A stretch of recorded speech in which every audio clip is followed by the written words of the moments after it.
Good morning, everyone. Morning.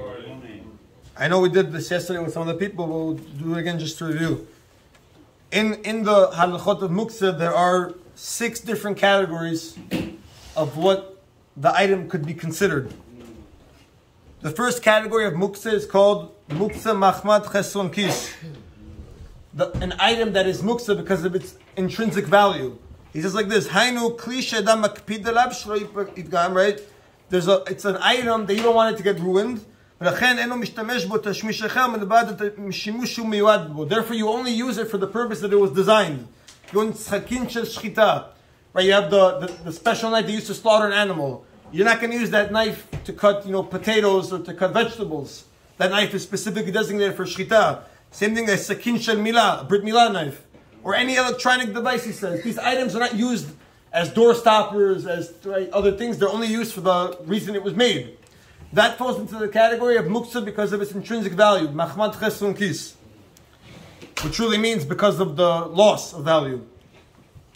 The second category is kli shemelachto leisu, any utensil that its usual work is for prohibited things on Shabbat. For example, a pen is usually used to write, a pot is usually used to cook, and a hammer is usually used to hit a nail on the wall. These items are all considered a utensil that is generally used for something prohibited. That's on Shabbat. That's category number 2. Category number 3, he says, is Muktze Machmat Gufo. There are items that are just generally useless. They're Muktze because of themselves, meaning rock. A rock is useless throughout the whole week. Twigs.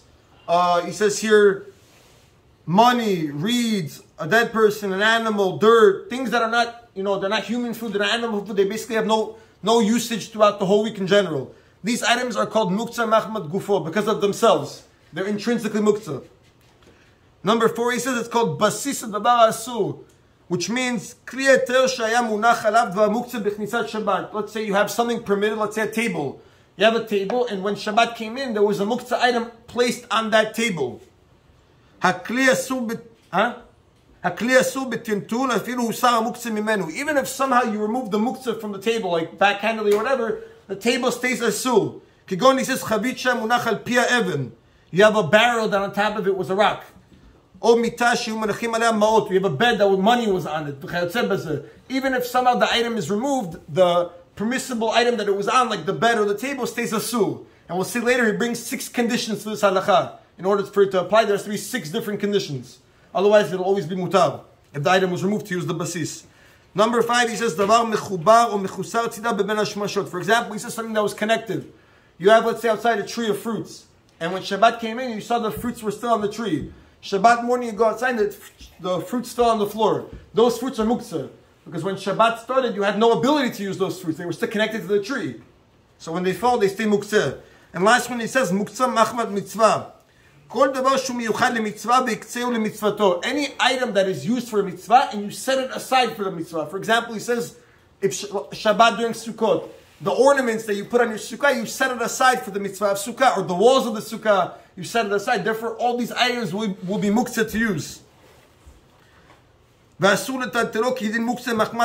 he says they have the strictest level of like the same level as the rocks, of the money, of the dirt, because they have no intrinsic usage.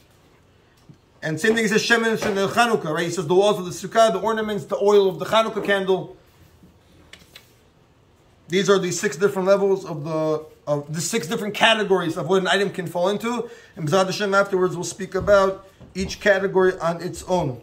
Baruch Adonai Le'olam. Amen v'amen.